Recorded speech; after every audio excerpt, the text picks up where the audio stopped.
Assalamualaikum warahmatullahi wabarakatuh. Pemirsa Pelita Hati Metro TV yang saya muliakan dan saya cintai. Setiap pertumbuhan kita memiliki orientasi, memiliki patron tempat kita mengidolakan segala sesuatu, tempat kita ingin menjadi seperti beliau. Dan siapa patron besar itu? Tidak lain adalah junjungan kita Rasulullah. Apa keteladanan seperti apa dari pribadi besar ini yang bisa kita cicil untuk menziarahi jejak-jejak beliau dari aspek-aspek yang paling dimungkinkan untuk orang awam seperti kami-kami ini. Saya akan mengajak seorang tokoh untuk berdiskusi soal itu. Ia seorang sufi, seorang pembelajar dan peneladan sekaligus, Gus Chandra Malik. Kita temui beliau.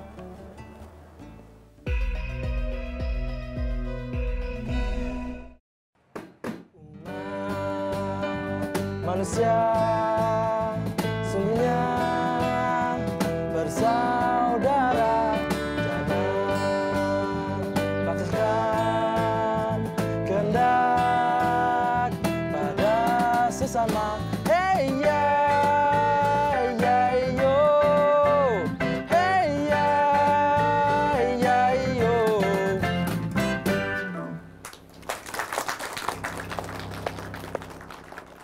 Pemirsa Pelita Hati, kita bertemu lagi dengan saya Pri GS.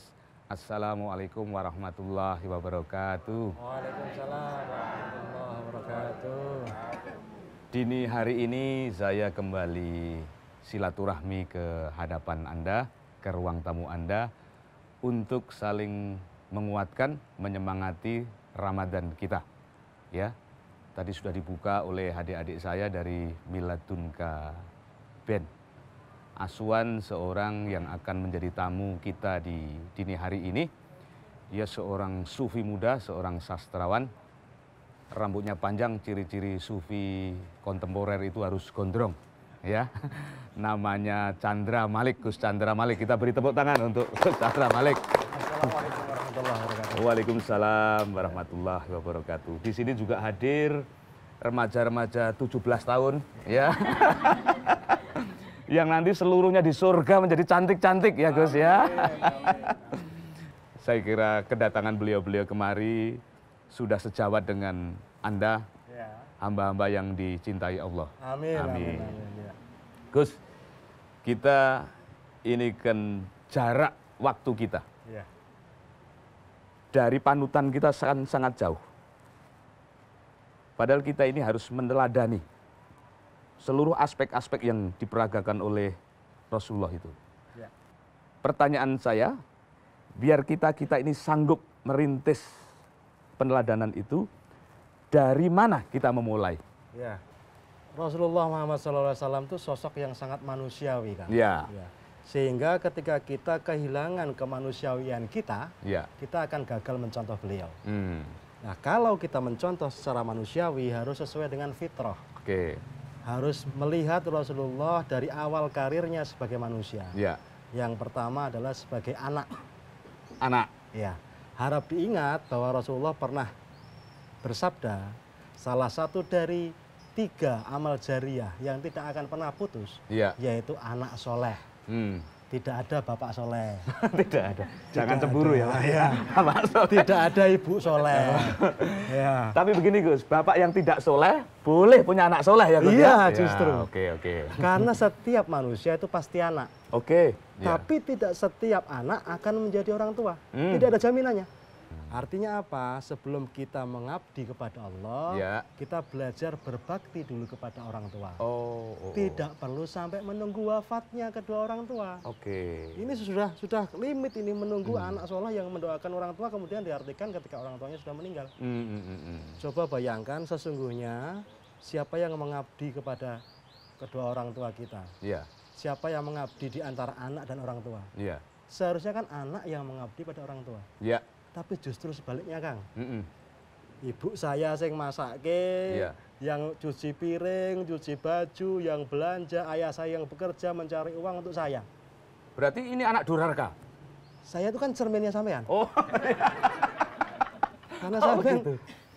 Sepertinya saya durhaka itu setelah kenal sampean. Nah, itu saling mengisi lagi. Jadi karir sebagai anak ini, ini yang harus senantiasa kita bawa sampai akhir hayat. Nah, Rasulullah ini sebuah fenomena istimewa karena beliau dilahirkan dalam keadaan ayahnya sudah tidak ada. Beliau dilahirkan dalam keadaan ibunya kemudian menyusul wafat. Maka kemudian Rasulullah mencontohkan mengasuh anak yatim itu sebagai perbuatan yang sangat baik. Kenapa? Karena beliau juga seorang yatim piatu. Dari hanya meneladani anak, kita bisa melakukan banyak hal, mensifati banyak hal. Tawaduknya dapat, ya. Jujur polosnya dapat, ya. Penghambaannya nyuwun itu iya karena butuh, iya karena stain hanya kepadamulah kami menyembah dan kami kepadamulah kami memohon pertolongan, dapat. Unsur-unsur semuanya dapat. Ini cara Anda menatap itu seolah-olah Anda bukan menasihati umat, tapi menasihati khusus saya. Apa maksud Anda ini? Anda anak juga. Dalam masa pertumbuhan. Kita beri tepuk tangan untuk Gus Chandra. Pemirsa Pelita Hati, nanti kita teruskan obrolan kita dengan sufi muda ini. Ya, kita lihat pesan-pesan berikut.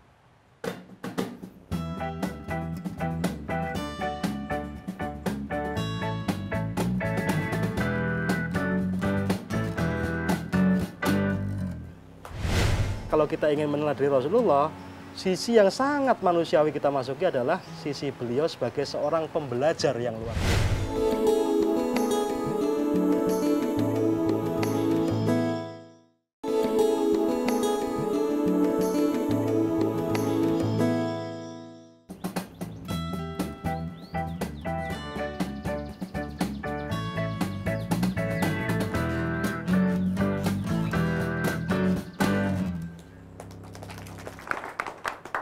Saya dan Gus Chandra Malik seorang sufi muda yang kiprahnya sekarang lintas pulau di tanah air ini untuk bersiar.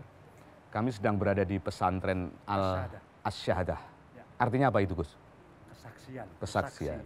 Karena persaksian tanpa pengabdian kepada masyarakat juga menjadi sia-sia belaka. Ya, Bapak Ibu dan saudara-saudaraku semua, ini pesantren ini ada di kepung sawah yang cenderung akan habis, ya. Kita doakan agar pesantren ini bisa membeli seluruh sawah itu. Amin, amin, amin. Ya, agar kedaulatan pangan kita dilestarikan oleh sufi kita ini salah satunya. Nanti orang gondrong pun boleh mencangkul, ya. Jadi orang-orang bisa takut sama orang gondrong itu. Saudaraku, tadi kita sudah berbincang bagaimana meneladani Rasul yang besar itu lewat pintu-pintu kecil yang kita sanggup. Dan sudah ada modalnya di dalam diri kita, ya Gus ya? Teruskan, Gus. Nah, seringkali ketika kemudian seorang anak itu tumbuh, berkembang menjadi besar, menjadi seseorang, dia kemudian lupa kodratnya sebagai anak kan. Keberhasilan dia, kesuksesan dia dalam bekerja, karir, kekayaan yang kemudian datang, itu membuat dia bahkan berani memandang sebelah mata kepada orang tuanya. Ada sebuah cerita klasik, contohnya di guyonan kita. Seorang tua datang ke toko handphone, menanyakan ini handphone saya rusak apanya ya. Diperiksa kemudian oleh petugas reparasi, tidak ditemukan kerusakan sama sekali. Terus ada masalah apa, Pak? Ini handphone kok nggak pernah ada telepon masuk dari anak saya ya. Terus? Jadi persoalannya adalah anaknya lupa kepada bapaknya, sehingga bapaknya yang polos itu tidak mengerti bahwa sebenarnya HP dia itu baik-baik saja. Persoalannya adalah pada alat komunikasi yang tidak digunakan komunikasi oleh anak kepada bapaknya. Itu sangat melukai kedua orang tua. Padahal ridhollahi fi ridho walidain. Ridhonya Allah ada di dalam keridhaan kedua orang tua. Senangnya Allah ada di senangnya orang tua. Bahkan naudzubillah min dzalik, marahnya Allah bergantung pada marahnya kedua orang tua. Waduh, ini sindiran yang bukan main bagi anak-anak yang melupakan fitrahnya sebagai anak ini. Masih ada waktu untuk insaf, kan? Nggak apa-apa. Apa maksud sampean ini? Lewat jalur anak ya, lewat jalur anak. Jalur apa lagi yang kita ini cukup meneladani Rasulullah lewat kelemahan-kelemahan kita sebagai awam ini, Gus? Iya, tentu saja masih ada hubungannya dengan anak. anak ini mengawali karirnya dalam keadaan tidak tahu apa-apa, tidak bisa apa-apa. Ya. Kemudian dia secara naluriah, secara manusiawi, dia belajar Ya. merangkak, berdiri, berjalan, dan kemudian berlari. Ya. Artinya kalau kita ingin meneladani Rasulullah, sisi yang sangat manusiawi kita masuki adalah sisi beliau sebagai seorang pembelajar yang luar biasa. Pembelajar. Beliau itu scholarship-nya sangat luar biasa. Seorang otodidak yang sangat luar biasa. Seorang umi yang ternyata kecerdasannya melebihi manusia manapun. Dan banyak rahasia-rahasia besar itu menjadi terang di depan Rasulullah. Iya. Kerendah hatian apa dari seorang Rasulullah yang layak kita teladani di dalam menyerap seluruh pembelajaran itu, Gus? Beliau mengatakan undur maqala wala tandur manqal. Ya. Ya, ambil apa yang diucapkan.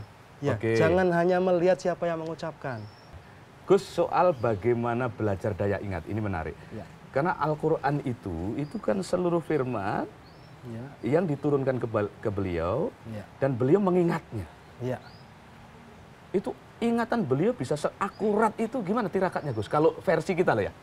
Iya. Sebenarnya dalam kehidupan sehari-hari kita pun terjadi ketika sebuah pelajaran disampaikan dengan asbabun nuzul. Dengan riwayat turunnya. Jadi jangan langsung memberikan pelajaran secara satu arah saja, tapi hadirkan suasana, hadirkan settingnya, hadirkan dongeng-dongeng di sekitar itu, hadirkan nyanyian-nyanyian di sekitar itu. Itu akan lebih mudah diingat bawah sadar kita. Nah, ini penting bagi saudara-saudara kita. Jadi ada sebuah tips Bapak Ibu bahwa melatih daya ingat anak-anak kita itu ternyata tidak cukup lewat kata-kata, tetapi lewat cerita. Ya. Maka para guru-guru hebat itu adalah para storyteller yang hebat, para pencerita yang hebat. Rasulullah selalu punya asbabun nuzul, selalu punya kisah sebelum turunnya ayat. Bahwa sebelum ada fenomena ini ada kejadian ini, sebelum fenomena ini ada kejadian ini. Itu bisa menjadi jangkar pengingat ya, Gus ya? Betul. Nanti kita teruskan, nanti kita beri kesempatan saudara-saudara kita ini, Bapak Ibu yang mulia di majelis ini untuk berdiskusi dengan Gus Chandra. Saudara-saudaraku, kita lihat dulu pesan-pesan berikut.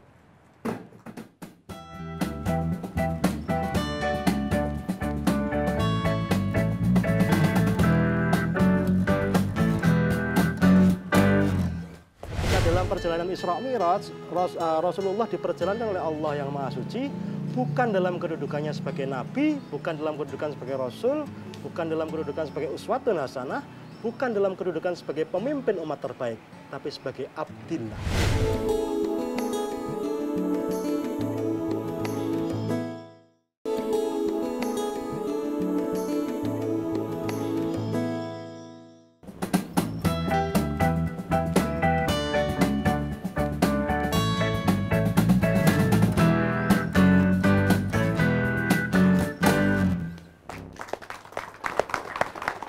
Kita kembali ke Pelita Hati, pemirsa Metro TV dan para jamaah, Bapak Ibu yang hadir di ruangan ini. Kita sedang di pesantren As-Syahadah.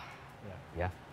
Berbicara banyak bagaimana kita meneladani sosok panutan kita ini, lewat kedudukan kita sebagai anak, lewat keteladanan beliau sebagai pembelajar. Ya.